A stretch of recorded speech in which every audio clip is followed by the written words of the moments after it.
of the year. The news is out about the Pontiac. Car of the year is the Pontiac. That is the car with the white back wheel. It's a real riding sensation. The Pontiac Motor Division of General Motors had a good run before being phased out in GM's 2010 restructuring. The carmaker is largely credited with inventing the muscle car. Even during the performance-starved 1970s, fast Pontiac starred on TV and on the big screen, even after its star faded with Buick's rise in the 1980s with the Grand National and the GNX. Then the rise of higher-performance Cadillacs in the early 2000s. There were fast cars such as Trans Ams and the revived GTO. Unfortunately, there was also the Aztek, which didn't help Pontiac's image at all. Looking back at the Pontiacs with the highest top speed since the dawn of the muscle car era brings up some familiar models. But Pontiac was the prankster division of GM, and sometimes a surprise could be found on the order sheet. All the cars in this list could be ordered through a Pontiac dealer, just like you could a Callaway Corvette or a Yenko Copio Camaro. More than once, Pontiac managed to turn the general consensus on its head and come up with something ingenious and at times even devious. While Pontiac certainly ushered in the muscle car era with the GTO, there were several precursors on the road before 1964. In fact, the brand itself can lay claim to one of those muscle car predecessors with the fastest Pontiac of the 1950s, the 1959 Catalina. As Ford found out with the Edsel, the public's taste in cars was shifting away from large beasts lumbering along the highway to lower, leaner, and faster cars.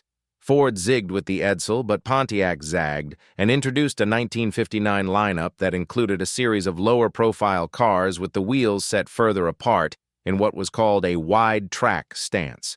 Under the new shape was a new engine that would power Pontiac into the mid-1960s, namely the Tri-Power 389 cubic-inch engine with a set of 3 two-barrel carburetors. While the car's exact top speed varied based on specs, at least one early report claimed that with the high-end 389 and factory-installed 2.73 final gears, the car would reach 125 miles per hour. Due to the gearing, it wasn't the fastest Pontiac in terms of reaching high speeds, but it would pass you sooner or later. If the topic of the fastest Pontiac of the 1960s comes up, you'd probably think first of a 1969 GTO Judge Ram Air 4 or a Firebird Trans Am. Depending on your criteria, you might be right, but the fastest Pontiac was much bigger and heavier than either of them. It was a full-sized Catalina 2+2 Coupe, or in 1965 simply 2+2, as Pontiac deleted the nameplate from the car for that year. Tests showed a top speed of 132 miles per hour and a 0 to 60 miles per hour time of 3.9 seconds. What happened is that car and driver decided in 1964 that Pontiac owned the name GTO on the street, even if Ferrari first put it on a car.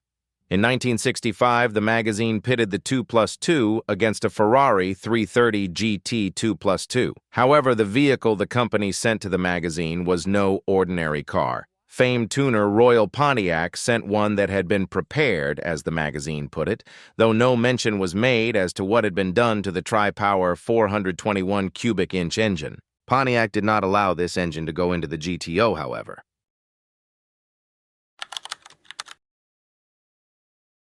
The 1970s are as much of a surprise as the 1960s when it comes to the fastest Pontiac. The 70s are generally considered a decade of decline in performance, with environmental controls and safety equipment weighing cars down, and engines being optimized for gas mileage instead of acceleration and top end. That makes the fastest Pontiac of the 1970s, straight off the lot and without the help of enthusiastic dealers, a bit of a head-scratcher because the fastest Pontiac of the era was the 1979 Firebird Trans Am with the WS6 Special Performance Package.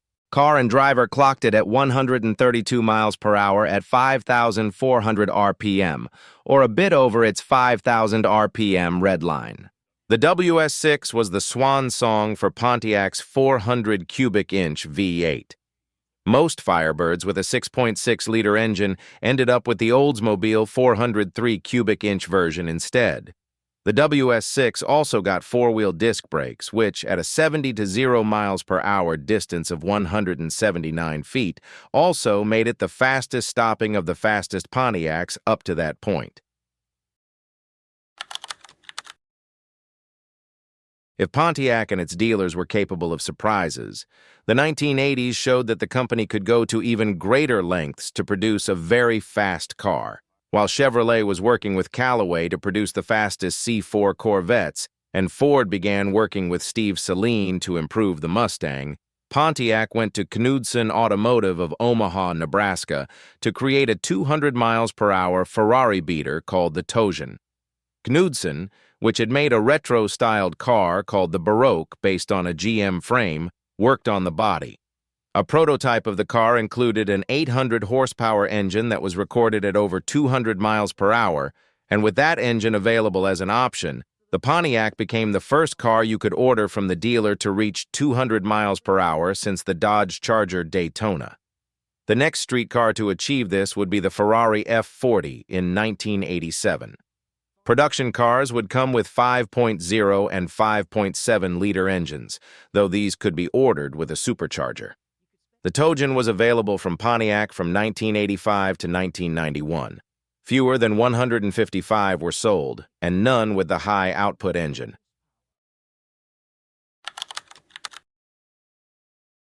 Comparisons of Trans Am Firebirds are popular, especially the hard-charging 1970 and the movie star famous 1977 with its own hardcore fan base. The fastest of the Trans Ams that you could drive off a lot was the last, namely the Gen 4 Trans Am in its WS6 form. This version was electronically limited to 162 miles per hour when it came out in 1996. While the Gen 3 Tojon was still available through 1991, and strictly speaking was the fastest Pontiac you could order in the 1990s, the WS6 Trans Am pointed to the future of performance cars, even if it was the last of the Firebird series. A comparison to other famous Pontiacs showed how much the times had changed. A Motor Trend test report on the 2000 Pontiac Firebird Trans Am WS6 points out that the car outperformed the 1969 GTO Judge despite having only a 5.7-liter engine, albeit with ram air. And in handling and braking, it wouldn't even be a contest, Motor Trend stated. For instance, reported that the newer car managed 0.84 G on the skid pad.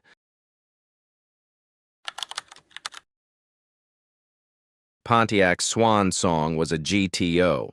Introduced in 2004, the Gen 5 GTO was imported from GM's Holden division in Australia with a Corvette engine inside. The styling fails to place it among the coolest-looking Pontiacs ever, even after the introduction of Ram air hood scoops. Performance-wise, there were few naysayers regarding the car's acceleration or top speed. With the well-ranked 350-horsepower LS1 in 2004 and then the 400-horsepower 6.0-liter LS2 in 2005 to 2006, the GTO was at first electronically limited to 158 miles per hour and then became one of the fastest Pontiacs ever and reached 170 miles per hour. Sales of the new GTO were far below expectations, despite the amazing performance. The model was removed from Pontiac's lineup after 2006, though other models such as the Grand Prix managed to retain their sportier options. GM suffered during the 2008 financial crisis, and a restructuring plan needed to be put into place. Declining sales across Pontiac's lineup led to the Marque's demise in 2010. Well, there you have it. The fastest Pontiac muscle cars from every decade. What Pontiac muscle do you think should be in this list instead? Comment down below and let's discuss. Also, don't forget to hit that subscribe and like button to keep you updated on our future uploads. Until then, I'll catch you on the next one.